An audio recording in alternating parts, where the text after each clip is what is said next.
Welcome back to Finding the Voices, to yet another series of 1001 Thagatchari Gratitude Project for Manipur.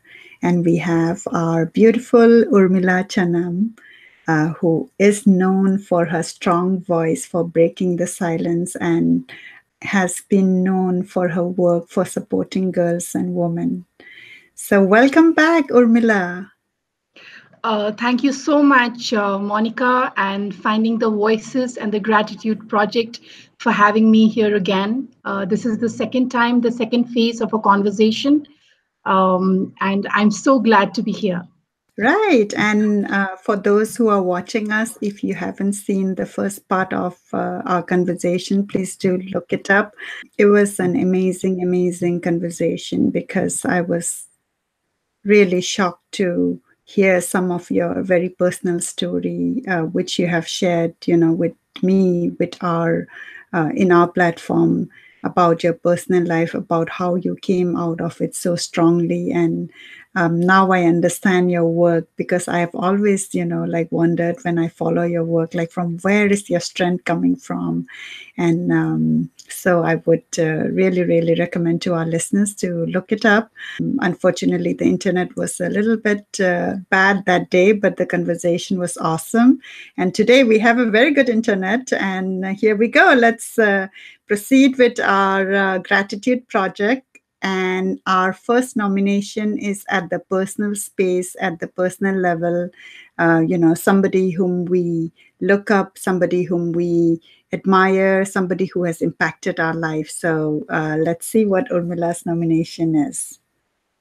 Yes, Monica, before I tell you the nomination for the person at personal level, just carrying forward what you said right now, the source of strength.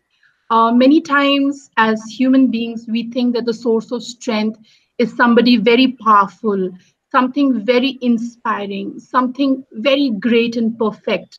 But in real life, we find that inspiration not just comes from perfect things, but even imperfect moments, weaknesses, and hardships, and how you use your hardships to shape how you think about people. I think my personal experience with facing violence in my marriage has shaped an empathy which runs very deep in me. And that empathy is very important to handle your relationships, everyday interactions with people. So, yes, hardships are just not hardships. Sometimes they are lessons which etch your personality. Now, going to my nomination at personal level is a very special man that very few people know about, because he's there in his district, in his village, doing his thing. And I had the fortune of knowing this person because I work at the grassroots, and I came across him. His name is Agui Kame. He is a Kabui from Kabui tribe from Manipur. His home is in None district of Manipur. He is the correspondent of All India Radio for Manipur from None and Tamenglong. So the voice that you hear every day on the news, if it's coming from None or Tamenglong, is belongs to him. He's also the correspondent for the newspaper, the People's Chronicle, and he writes in few local regional newspapers like the Ganfui Mail and the Tamenglong Daily. The reason why I think he's inspiring is not because his role as a media, that is exceptional. His role as a media person is exceptional. But I see a person in him who is so selfless, Monica, who wakes up in the morning, does his morning chores at home, is a very loving and devoting husband and father. And then when he finishes his domestic chores, there is another personality that he wears, and that is that of what he should do for the community. It's not news, but he sees himself as the bridge between what is happening to his community and how should it be communicated to the world. I see that zeal in him. When I traveled with him, I actually practically lived, ate, went with him, worked with him, worked together with him for 2 months, and I saw something astounding that even Mr. Agui Kamai must not be knowing about himself. And I thought he was an encyclopedia for Tamenglong and None. He knew which bridge was made when. He knew when the trans railway lines were being created, what went wrong, which minister, made which road, what kind of crops are being grown, why is cherry tree an aspiration for Tamenglong, which deputy commissioner was good for the people, what are the challenges at district level, what is the quality of water. And I just looked at him at amazement because he's not a reporter. He's an encyclopedia, a living library for his Right. community. And, there's a new concept in the West and developed countries that now, there was a time when we learned from libraries and from online portals, but there is a concept called human library, where people learn from people who have a perspective, a periscope, a view of their community. And I think Agui Kame is the person who needs recognition, who needs to be given a role larger than he is doing. And he is so inspiring to me. Wow, I would love to meet him. That's so awesome. Isn't it awesome? Like, how when we go out and meet people of our community and you find such amazing people, like you said, a walking library, right? And there are Yes. so many things we don't know about, like what you were saying, like why is cherry tree important in Tamenglong? I don't know. Yes, yes. Tamenglong has got rich flora and fauna. Hmm. uh, and Tamenglong is exquisite. It's beautiful. You might have been to so many countries, Monica, abroad, and I have gone to so many places in my country. And there are so many places which are beautiful and renowned. But when I went to Tamenglong, I felt Tamenglong, shot past all expectations. It was exquisitely beautiful. And when we were crossing these cherry trees, and it was in the jungle, he said that these are not part of the jungle. This was a deliberate movement by the district administration to have non-local crops and trees grown, not just for economic, importance, but also for aesthetics. So it was planted along the tree, along the highway. Yes, And and coincidentally, you mentioned this today, but I just saw on my Facebook feed one of the picture, and I was like, wow, like it was a full bloom cherry tree, like on the side of the road in Tamenglong, and I was so impressed because, like you said, I haven't had the opportunity to go to Tamenglong or many places in Manipur, and my wish and my hope is once we have accomplished this 1001 Thagatchari, wherein we have all the nominations of all this awesome, inspiring people, I would love to compile it as a book, take that book as a role model reference for Manipur, go to school, yes, to different school all over yes. Manipur and show them that, hey, we have such inspiring people. I think that's a wonderful idea, because the sad part is people who are there, the real people, people who have essence. These are people that the media is unable to tap. And the image of Manipur, which is coming across to people, is that of a disturbed place, of people who are hostile, unwelcoming. I think that image needs to change because that image is not appropriate at all. People are so loving, people are so trusting. The hospitality of people in the villages is unimaginable. So I think your book and a glimpse of your interaction with people from varied walks of life will succeed in busting that particular image, Monica. So I wish you all the Right, best. right. No, and I think, yeah, to your point, you're right. The image outside of Manipur also would be improved by us recognizing and talking about people, who are doing such inspiring work and who inspire us as a person, Yes. right? But on Yes. the other hand, also, I'm a bit concerned about some of the things the youth are seeing, right? Like, for example, the recent mob for Farouk. Mhm. And that Yes. actually deeply troubled me. And in fact, oh, yeah, I have it over here.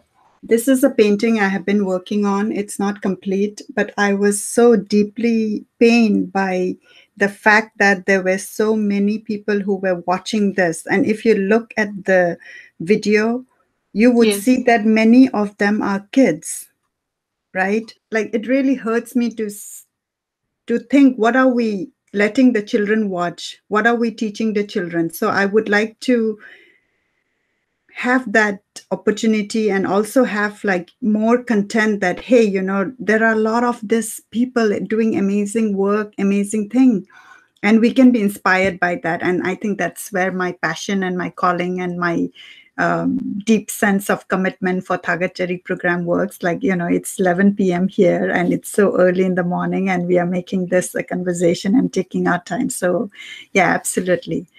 All right, so is there anything else? Yes, there is also something very endearing about Agui Kame. Mm-hmm. And the thing most lovable about him is his humility and willingness to learn, So it's not just about professional reasons. He would ask questions as to how to improve nutrition for his son, who is very young, maybe 6 or 7, And Mm-hmm. then he not only asks about questions and areas that he's not sure about, he also asks questions about what he is good at so that he can garner a discussion or a perspective. I think Agui Kame works in the village and works in the district, but his personality is a global personality. There are many people who are domain experts, but they feel that they know everything and they're very closed. There are many people who think that by asking a question, you're looking small.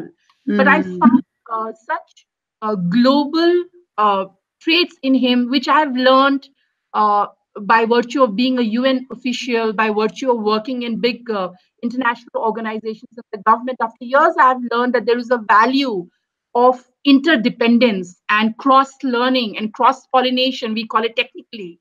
But Agui Kami is doing all of that without being taught. Right. Yeah, that's awesome.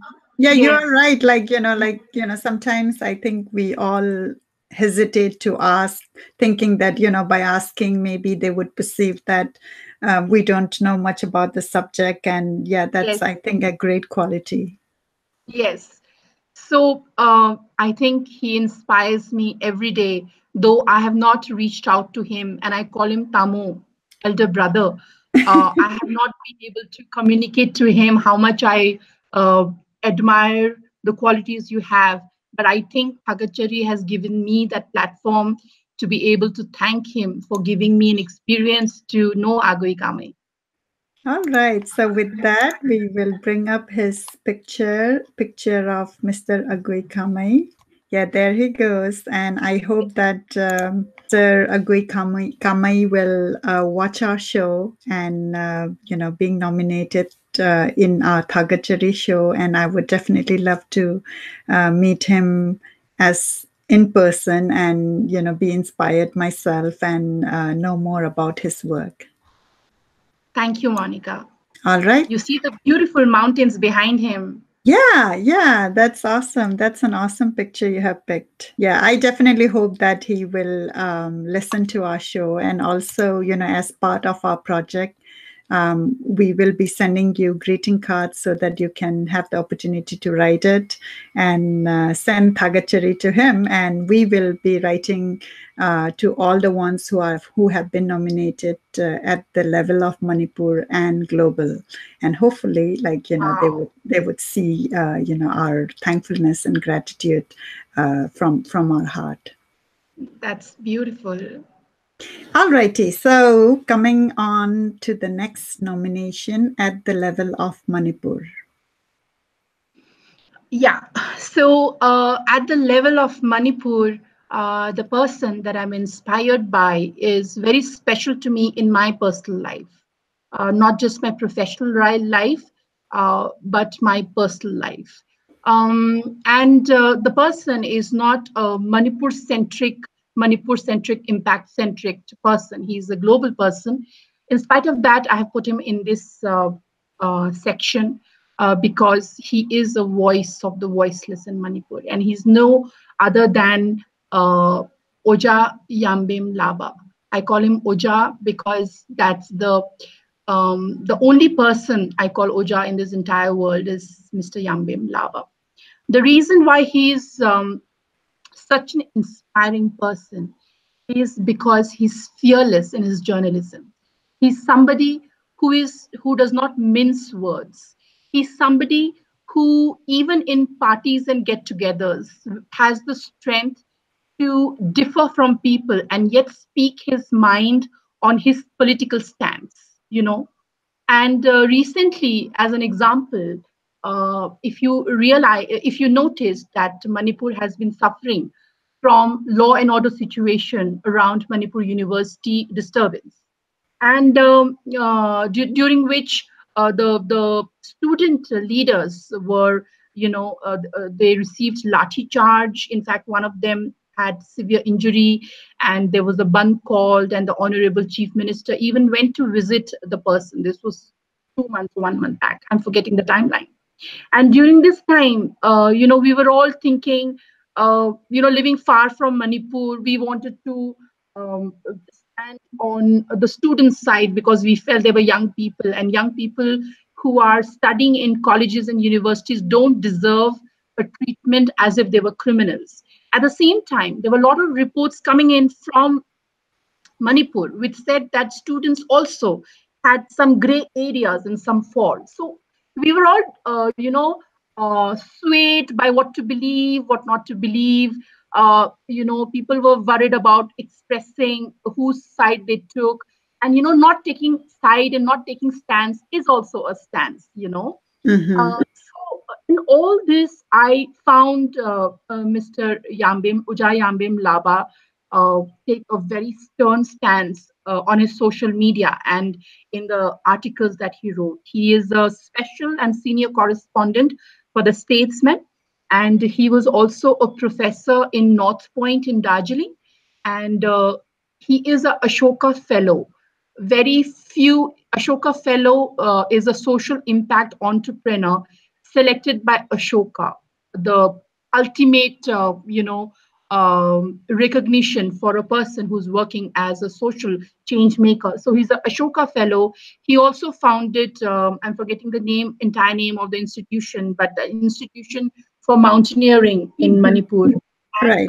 he is behind a lot of causes. In fact, he was very supportive of my campaign as well. But more than my campaign, what inspires me about Ujai Yambem Laba is his journalism and his fearlessness in Right. saying that this is just not done. This is wrong. He wrote in his post that,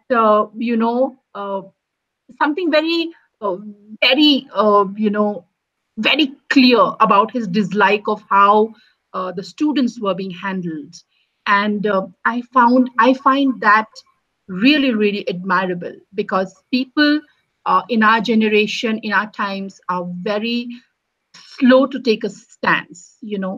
And I have seen Ujai Yambem Laba when I visited him in his home, and he lives an inspiring, simple life. And I went to his home, and I had taken a small souvenir from Manipur, from Bangalore. Whenever I travel to Imphal, I like to visit him because he inspires me as a journalist. And the picture in my mind was so special. Monica, I reached his courtyard like we have it in Manipur, the Sumang. Mm-hmm. And in the Sumang, I told the people there, children there, that I've come to visit him. And then he had a very special section, like a small home inside the home, the partly which is still made of wood. And he was sitting there, and he didn't have a computer in front of him. He had an old-fashioned typewriter, Right. and there were sheets of paper, Monica, and there was a sofa with bright colors. There was hot coffee on the table, I got hot coffee to drink with, and we discussed journalism. And he was in the middle of a story, and he wanted to finish his story. But when a journalist came to meet him, as a veteran journalist, he didn't say, "Can you come tomorrow? I'm busy." You know, uh, like when I'm doing a story, I become little anxious because I don't want to lose my thought process. But but look at So you his were surprised about his yes, attitude, like. yes. And he was in the middle of a story, that also in a typewriter where you can't delete and cut, copy, paste, and shift. It's like written once, so it's just there. And he made time for a journalist, and he spoke about what he's writing. He spoke about issues which he's passionate about, not just centric to him, but he was trying to translate his uh, vision and his experiences to educate or inform me, not to influence me. And Right. these are very subtle human values. You cannot write about it. You have to live it, to experience it. How a journalist is trying to inform you, Monica, Mm-hmm. how it's trying to tell you about things that you may not even think about, not to influence, but to inspire you. And that is what is so inspiring. And every time I have the honor of interacting with Oja Yambem Laba, I tell him, "Sir, please look after your health, because uh, you are so important. The stories you have done, the information you have about the genesis of insurgency, and how the modern times in Manipur has come. What is the bridge in between that? What he's also very close to the voices of insurgency. At the same time, he's so objective that he's very close to the army as well. He's very close to pillars and stakeholders which mark the dynamics in Manipur. That is journalism, very objective. And that's the reason why I applaud the person, Yambem Laba. I think he's an amazing journalist. Yeah, absolutely. I was so excited to see your nomination. And with that, let us share his picture. All right, this is picture of Mr. Yambem Laba, whom we are nominating at the level of Manipur for Yes, Thagatchari. yes, a human rights defender and a passionate journalist with lot of value of building other journalists. I had the opportunity to spend a wonderful morning in the courtyard which you sat, interviewing him. And we must have spent like more than 2 hours, I would say close to 3 hours. And it was so amazing and inspiring. And when you spoke about, Agui Kamai as the walking library, that's what I felt when I was sitting next to Mr. Yambem Laba. I was like, wow, I didn't know all the stories. And he not only writes and bring out the story, but he is also influencing the people wherever he goes. Like one of the story what he shared during the interview, which stayed with me, was this was during the insurgency time, and one of the group had caught girl and some director for some pornography movie. And at that time the insurgent group decided that they have to all of them has to be given some punishment, and it should be dead. And at that time, Mr. Yambem Laba asked a question about the girl in the picture, and she was a minor. And his question, his witty question, saved her life. Yes. They decided that, oh, okay, because he questioned that, okay, she is a minor, is that fair, or whatever. I don't remember the exact question, but it made the other person think, and they said, okay, we will have to give her some punishment. And I think they shot her in the leg, so she did get some injury, but her life was spared. So when he was telling me stories like that, I was like, wow, like he not only went to cover a story, but he's also influencing and with his wit, right? And I found him like Right. very, very witty in many of the stories, what he was telling, that he would, at that instance when he's covering the story, he would use that, to influence that situation. And I found, Absolutely. yeah, and I found that Absolutely. so admiring. And other thing what I admire about him is, like you said, being a veteran. I think he's so open to the youth, right? Like he open-heartedly welcomed you. He Yes. open-heartedly welcomed me. I have never met him Yes. before, but he Yes. was willing to lend a ear to what I want, what I'm trying to accomplish, what I'm trying to do. And I think that is so supportive and, coming from a senior person in the Manipur community. And I think that's what we need. We need more people like that to build the community. And I really do see the leadership quality in that, in gelling and bringing the community together with different perspective, different stories from all segment, and making us think, right? Like, okay, we have that data, but he writes it in such a way that, like you said. I agree with you. Absolutely.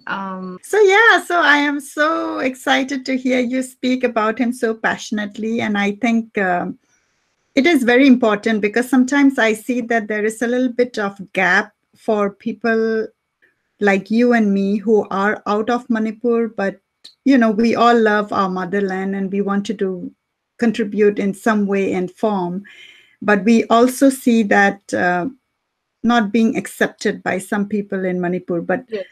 Yes. people like Mr. Yambem Laba, like their gesture of wholeheartedly welcoming and trying to understand what we are trying to achieve, I think, like, that touches my heart. Yes, and these behaviors are not spontaneous behaviors. These come from deep-rooted value system. When a person feels that there is a role for people from Manipur who live outside, that is when they try to engage with you. And if you have a negative value that people who have moved out are people who don't feel attached to Manipur, then you will not be able to engage people who have moved out. So I am convinced that Oja Yambem Laba is somebody who has value of transitioning his life experiences to as many people as possible in the coming generation, so that whatever he has started in his lifetime to build Manipur away from the armed conflict we have all suffered from, our families have suffered from, a new Manipur. It's his individual vision to transition that onto us. It's a big responsibility. Yeah, absolutely. And he's doing a wonderful job. So on our Yes, platform today, once again, Thagatchari to Sir Yambem Laba yes, and Oja Yambem Laba, as you call, and I yes. call him Tamo Yambem Laba. Mhm. So absolutely, this is awesome. All right. Anything else before we proceed to the next nomination? Yes, this is something about how he looks. I think he is a style icon. He's extremely fashionable. He has a great sense of humor. At the same time, he is very sensitive about respecting people's time, because he is a big persona and he comes from a particular generation. He is not all imposing on people he interacts with, and he is young at heart, all ready to travel, take risks, look good, look at what is in, drive the most fashionable motorbike. So, That's awesome. yes, I think that's awesome. I want to be like him. I want to be 65 and still wear jeans and nice shirt. And, I don't want to give up on how I look just because I'm a grandmother or a mother of a 30-year-old. That's something which inspires me at personal level. Right, definitely. I have to agree with you on his fashion style. I remember seeing one picture. It's in the mountain. The backdrop is the beautiful hills of Manipur, and then he was wearing this very nice cowboy hat, and looking so cool. And I was like, Yes, wow. Yeah, that's definitely. superb. Right, Yes, right. And then there was another picture of him which I really like.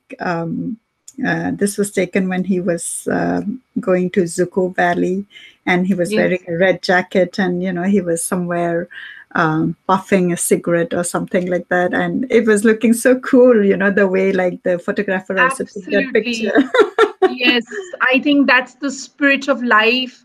We should not forget our individual self, playing different roles for people, for our families, and style and the way you look is just one part of your personal self. That's so awesome. I didn't think that we will be talking about style. All right, so moving on to the third nomination at the global level. Yes. At the global level, there were many people who are known to me and who inspire me. But I chose a person who is so different, and there is nobody on earth who can be like Olutosin Oladosu Adabawel from Fistak town in Lagos in Nigeria. Because this woman taught me that nobody is a nobody, she told me. So I didn't understand. Excuse me, nobody is a nobody? She said yes, everybody who is successful thinks so good about themselves, and there are people who don't find value to themselves, so they call themselves nobody. So my vision is, there is nobody on this earth who is a nobody, everybody is a treasure. And when she said that, I found it was so powerful to give value to nobody and to tell them that you are not a nobody, you are somebody, you are a treasure. And this woman works with trash and she makes it into treasure and merchandise, and she sells it and earns an income, good income. And with that income, she builds centers for women where domestic violence and abused, battered women get training on life skills, get training on vocational skills. They come together to meet each other, to boost, their journeys, to help each other. And she calls it Star of Hope Transformation Center, which is in Lagos. And the NGO name, the initiative is called Turn Trash to Treasure, and this woman does wonders. I saw that the trash that she has chosen for her enterprise is something that we don't have any use for. Mm. What she does is she collects all the tailor waste, the small, small snippets that tailors keep Hmm. off the fabrics. She collects them and she looks at those fabrics.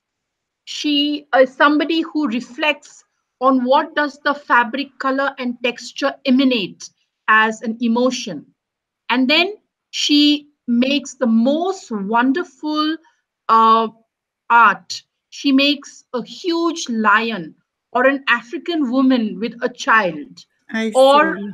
or a heart made of thousands of pieces of tailor waste, and that heart is connected to several other hearts, and she calls it global sisterhood. And one of her art is on my living room, so I'm going to show it to you now. And these art sell in Florida, sell in California, sell in Europe, sell in Southeast Asia. And all the money goes to her NGO, and she uses every last dime of what she earns. This woman is not um, materially endowed in personal life because she chose all the income to go to her initiative. And that is what makes her my um, international figure, for the way she thinks, for the way she tells nobodies that you are not a nobody, you are a treasure. And by this exercise of using tailor waste, to make it into art, which is there. Her art is there in a center in Kerala called Kanthari. Kanthari is an institute of learning for women working in social work, and they come from different parts of the world to learn how to do social work, how to think out of the box, how to measure impact. So Kanthari is, a seat of learning for women. And in the reception of this institution is a big art from Olutosin, and she is a Kanthari alumni as well. And she is also a global change maker of a great level. She is an alumni of Coady Institute of Gender Studies from Francis Xavier University in Canada. She is a trained citizen journalist. She is a poet. Her poetry is written in several greeting cards around the world and different websites. And she speaks simple language, but a language that will touch you. Her poetry and her journalism is about simplicity and a woman talking from her village in Nigeria, and it connects to you. So I'm going to show to you a demonstration. There are times when you break down. There are times when you forget who you are, our low moments. And then Mhm. you look at Oluto's art, and the words which resonate into you is nobody is a nobody. Everybody is a treasure. And you look at her art and you find your strength to start your day again, Monica, to That's forget your awesome. challenges. Yeah, to forget your challenges, to forget your ill health. And that's what Olutosin has taught me. So I will speak more about Olutosin, but I'll have to move my laptop so that I can show you the art that occupies the central part of my living room. Yeah, sure. So this is, Wow, such an inspiring story. I was like, okay, how do you convert trash into art? yes. Wow, Can you so that's can a you see frame. this? Yes, Can you yes, see this, Monica? yes, I can. Yeah, I'll take you closer. And do you see the fabric pieces? Yeah, so those are all the leftover snippets from. Yes, yes. Okay. Oh, And, wow. and this big heart Yeah, is connected to several hearts on the side. Do you see? yeah. Yeah. This is beautiful. Yeah. And the theme is global sisterhood. Your heart is connected to the hearts of millions of women around 190 countries so that we can build each other and encourage each other. Right. Awesome. How did you meet her? So I met Olutosin online on a social network of women leaders called World Pulse. Mm-hmm. It also has a website www.worldpulse.com, and it's a network of women from 190 countries, women like you and me, who want to reach out for solution, for sharing, even for a shoulder to cry on, Mm, friendships. But most of all, the value of World Pulse is not criticism, is not mm. is not professional proficiency through critical exercise. No, the value of World Pulse is to build each other up only by encouraging. I think that's powerful. Right. Yes, Wow, I have to look it up. This is so yes, inspiring. Okay, so I'm going to bring up her picture so that we don't keep our viewer also in suspense as to who we have been talking about. yes. So it's been 8 years I have known Olutosin, and I have seen her doing wonderful things on ground. That's Olutosin. Wow, Olutosin Oladosu Adibowale. Yes, Thagatchari from yes, Finding the Voices, and it's so inspiring to see. First of all, when you started talking about converting trash to treasures, I was thinking, okay, what kind of thing? But then when you said about art, it is so amazing, and then you showed the picture what you have in your house. That's so good. You have to take a picture and Yes. with that frame, and we definitely have to share it again to our listeners and viewers. Right. One thing I would like to add, Monica, is Olutosin is fully aware of the situation in Manipur. She is Mm, very interested. She has been following Sharmila for so many years. In fact, in many of our conversations, we discuss about what is happening to Sharmila, and she is, really empathetic and supportive, and she loves her as a woman. She's also aware of the socio-political situation in Manipur. In fact, the last time we spoke a couple of days back, we both were discussing about how to raise funds so that we both can go to Manipur and we can work on turn trash to treasure in Manipur, and introduce this concept. So though she is in Nigeria, she has a global view. For her, geographic boundaries don't matter. For her, she goes where women go, where women are there.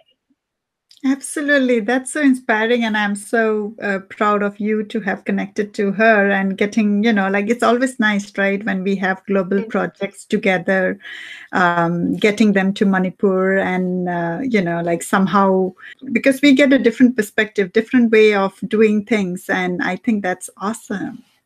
Yes, the difficulties this woman has faced is so profound, and I respect her that even when these difficulties come, she endures them, keeping the larger vision in mind. This is something that I've learned from Olutosin. I come from a Fauji background and a middle class background, but with uh, certain standards of living. That was how I was uh, brought up. So when I met Olutosin, which was 8 years back, but then she came to India to work in India briefly with Mahila Samakhya, a woman group in Karnataka, and also with Kanthari in Kerala. So when she was here 4 years back, I was also in Bangalore, and we were not working together, but since we are close friends and we consult each other, I spent a lot of time with her. Now during this time, because she was working with Mahila Samakhya in Karnataka, which is a huge state and it is very hot and humid here, Mahila Samakhya had a program where she was visiting different villages in Karnataka, and she was training women in Karnataka villages on how to make cooking bags out of cloth. So it's a Mm, cloth bag where you can cook. You can put rice or you can heat rice or you cook. There was a technology to it. And when she went there, I came to know she used to call me and then she used to come back after one village visit, take 2 days break, and again go back. So when she was coming back, she told me that in a village where she lived, there were bed bugs in her bed. mm, You know, so many bed bugs that her whole back was itching. And there was no light in her room. The bathroom was away. It was a deserted place or an old school. I don't know where she was put up, and I told her that why don't you tell the organizers that you are an international social worker and you deserve a hotel or a good room. And she told me something which will always stay with me. She said that Urmila, in your life, in your work, many times your working situation will be very bad. mm, During that time, there are two options you have. The first option is to tell your organizer that you're not happy with how you live. But when you do that, there is something which will break, and that is there is a possibility of your relationship breaking with them because they may be offering you their best, and then mm. we will tell them that the best is not good enough. What kind of impact will you drive together when among yourselves you have a particular standard and non-acceptance? So that was something which stayed with me So till she date. taught like about adaptability and, like Yes, being able to gel in, with whoever you are working with, yes, right? yes, Because you don't know, we yes, cannot be so judgy that may be the best, right? And maybe, yes, yeah, maybe, yes, maybe the other, I mean, we have seen, something better and you think that, oh, we should have that. So yeah, yes. absolutely. That's so amazing. Yes, and we were together. We were walking through a street, and there was a very expensive restaurant. And because she was in India, and it's not every day that she comes to India, I wanted to give her a treat, and I call her sister. And I told her, Sister Tosin, let's go inside and have a meal. And then she was very excited because, as a person, everybody likes a good meal in a good ambience restaurant. So after some time, she told me, Sister, shall we not go? Then I told her, You don't worry about money, Tosin. I'll pay for it. I told her. Then she said one thing. She said, It's not a matter whether I will pay or you will pay because we are one. She told me that. Mm. And when she said we are one, that is a paradigm shift altogether. If you meet women and you and I, Monica, become one, our power amplifies and multiplies double fold, you know. Mm. And she Definitely. said, yeah, she said, let's save it for something bigger. So now I know why Turn Trash to Treasure has three big centers, all made in only 1 year because of her prudent, wise, uh, saving attributes to a larger goal. Right, absolutely. That's wonderful. You see, sometimes it's amazing, right? Like how you, it's almost like a bulb went in for you, right? Like all this Yes. while, like you're like, ah, in some la la land, and suddenly, like, you hear this very insightful thought. And I think it comes when you are ready to receive. Yes. Does Yes. that make sense? Yeah. Absolutely, I agree with you. Yeah. And from these three people I have shared with you, there is one thing that I take away from all of them is when we interact with someone, we should not only interact very little, we speak only the bare minimum. You ask me, Urmila, what is your name? And I say, my name is, you ask me, what is your name? And I say, my name is Urmila Chanam. The bare minimum we tell. But that kind of communication fails to build the other person, you know. Sometimes we are shy. Sometimes we don't want to impose on people and be seen as somebody who wants to talk too much or be chatty. But trust me, if you are a person who wants to build another person in whichever capacity, you don't have to be a social worker. You don't have to be anybody from a social stream or a journalist. But as a person, if you want to render positive things to people, I think it's important to take the time and speak a little more. So I would rather say, when you ask me my name, I would say I'm Urmila Chanam. I am from Manipur, but I was brought up in different states of Manipur. But in spite of being away from Manipur, my love for Manipur is profound. And I would add three, four things that I believe in.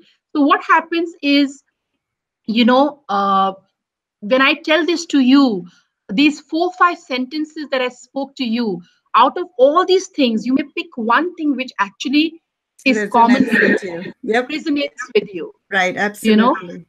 Yep, Yeah. that's a very good point. And also, I think you spoke about speaking more, right? Yes. And to that same thing, I also want to add that also the art of listening and listening with Yes. your heart, right? Because sometimes I have seen, like in public spaces where we are all together, like, you would speak, and then when somebody is talking, people start looking at the phone, and you're not really paying attention. So I think the art of listening also helps connect, because when Yes. you listen, that's when the connection happens. So yeah, True. absolutely. Absolutely. I agree. All right, so I know that this has been so wonderful, and I wanted, this is something new, and you're the first person I'm trying this on. We always have had this three people of nomination, but also I wanted to bring up some public figure of Manipur. And, you don't have to be very elaborate, but on the theme of gratitude, just something which comes out of your heart. So the first person I wanted to pick up today is the much spoken about Chief Minister of Manipur, Mr. N. Biren. Mr. Shri N. Biren is a very special person to me. At different levels. All of us live our lives blaming the government, um, and the government is something to blame on, something to, reprimand, something to attribute all the faults in the society. And we are so far away from the government, we're so busy. But our honorable chief minister made the experience of government very close to me. When I was working in Ukhrul, Tamenglong, and None during my campaign, and I'm a grassroots person. I work in the grassroots. So when I worked, I found few things which were not there. The basic requirements of a community, and many journalists from Manipur, when I spoke about them, they had uh, an attitude which I didn't like. They said that you have come from outside of Manipur and you are looking at these things as if they are a treasure you have found. But we have lived with these things which don't exist for common people. What is so great about writing about not having electricity? Why do you want to write about there is no road from Manipur, Imphal to Tamenglong? What is wrong with you, Urmila? Why don't you write about the rape case that has happened recently? Why don't you write about the woman entrepreneur who is doing food processing? And I was discouraged by that. Mhm. I was discouraged by that because I found very little support. I'm not trying to put them down, but I would like to tell them that you should not get normalized to corruption. You should always Mhm. wake up to it as a journalist. So I went ahead and wrote about the so-called mundane things that journalism don't like to talk about.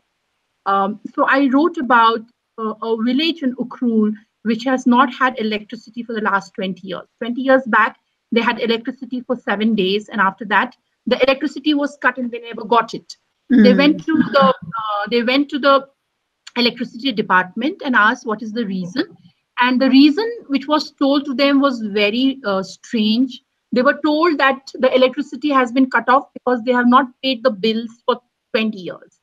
Now, these are poor villagers who don't even have cultivation. They have gathering economy. They go to the forest and gather food. And they're very simple. Villages are very simple. So they came back and they sat over it. So when I reached this village, when I lived there for a week, not living without electricity comes with its own challenges. And I didn't know how to help them. I had gone there to raise awareness on menstrual hygiene, and electricity is not my domain. Uh, Mm. but I felt that as a journalist, I may not be able to do anything, but at least I can speak about it, how uncomfortable I was, and how uncomfortable the 2,500 people living in that village are. And I wrote about discomfort, and I wrote about aspirations, and I wrote about not having electricity for 20 years, what it means for the youth. And uh, this is when, within few hours, I got a call from the chief minister's office, and I was told that the government is going to work on it on a war footing. And on 17th of September, electricity came to this village called Tankul Hundungkulen, 60 kilometers from Imphal in Ukhrul. And I thank Honorable Chief Minister for making my experience with the government not a far away kind of a relationship, but where you feel that you can speak and be heard. So that's what I had to say about him. Right, absolutely. Thank you for sharing that. So I think my purpose of adding public figure is because I believe in the intent and goodness of many of the policymaker of the public figure, and I feel that there is a gap between the people and the politicians, so as to speak.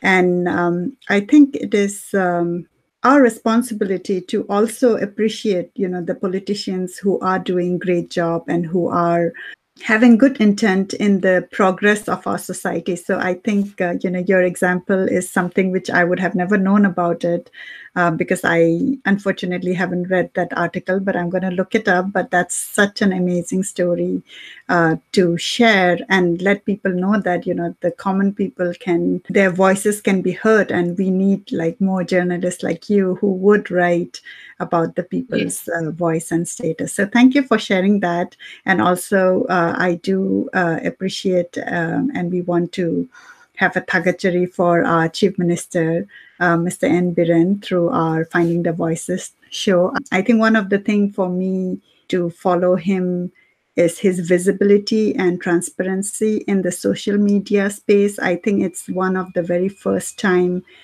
from a Manipuri politician, because earlier, we never had that transparency in terms of what's happening. And I am very happy to see that, he's very active in social media. And sometimes I can just go to his feed and see what's happening and get update on, the pictures and the activities he's involved in.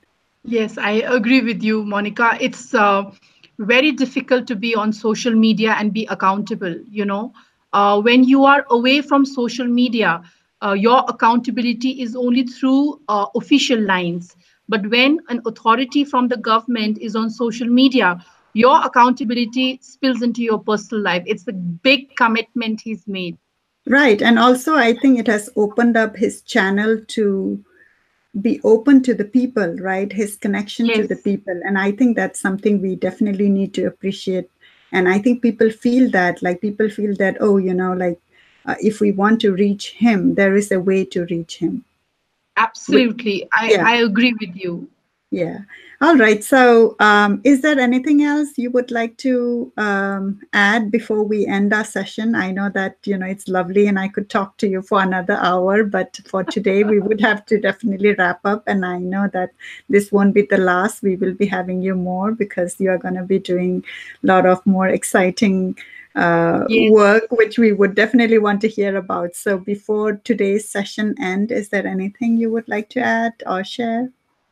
Yes, I would like to share about something which is happening at national level in India, and I want my listeners and my followers and my supporters to think about it.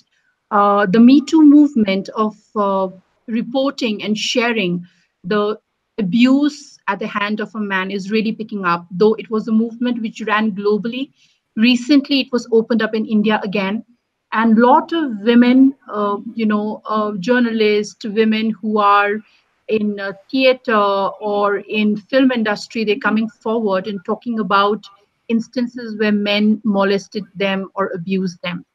And many men are also very anxious about this movement because they feel they are powerless. They feel that anybody can speak about them and they will be, penalized by public opinion, and they may not even have an opportunity to tell their stance or their proof.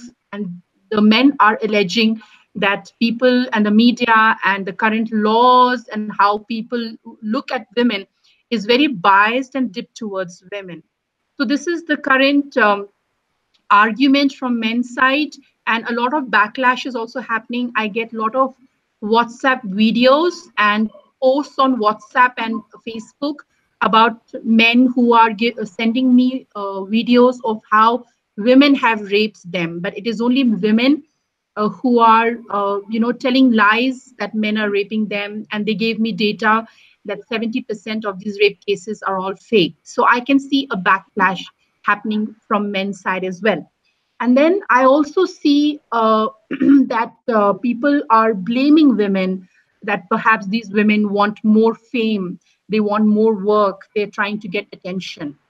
So I want to tell you one thing, that when a woman reports sexual abuse, either to the police, to the judge, to the family, or even sharing it on Me Too, there is no benefit that a woman will get. In Mm, fact, her career will not do well. Her career will do worst. Her family reputation will go down. Her opportunities will dwindle because the Indian society sees a woman as a difficult woman if she voices what happened to her. So please don't ridicule women who are coming forward and sharing what happened to them, even if it's 20 years ago. The second thing I want to tell to men who are angry with the Me Too movement and who feel that if suppose tomorrow somebody names them and they don't have an opportunity to uh, you know, clear the name. I want to tell you that you should not have a concern to resist this movement if you have not molested or wronged any woman. Because this Me Too movement is not against men, it's against few men who wronged women. So Mm-hmm. don't take it as a man versus a women issue. It's only few women who have faced it against few men in the system who wronged them. So do not jump into the bandwagon just because you're a man. Do not jump into a bandwagon just because you're a woman. This is something very special happening, and one day it's going to be written in the history of mankind. The Me Too movement. The second thing I want to tell, the last and final thing I want to tell is I'm so happy that women are coming forward and talking about it, even if it leaves men with no choice or they feel insecure, because for generations, women have been so insecure living with uh, not having safety. This is for the first time men feel what it is to be unsafe. So it's a good time for us, and people should think about it, reflect about it, and be more supportive, Monica. Right, absolutely. And I think, like, for a very long time, the voices of women for those circumstances were silenced. It was being, Yes. undercover, like people were not empowered to share. And this is the first time it is happening. And like you said, it is not, women versus men. It's about few people who have done the wrongdoing, and it's about speaking up against that. So yeah, thank you for bringing up about the Me Too movement. And with that, we would end our show, our today's gratitude project.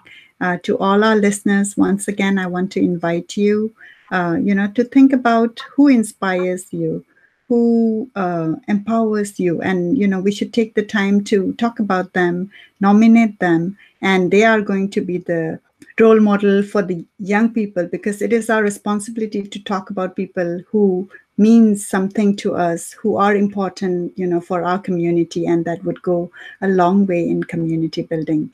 So, what are you waiting for? Come on, sign up. We are looking for 1001 Thagatchari, and we are just in the beginning. So thank you so much. Thank And you thank so you, much. Urmila, for being in our show. And, your nominations are absolutely inspiring. All righty. Thank you so much. Bye. Have a great day. Yeah, bye-bye.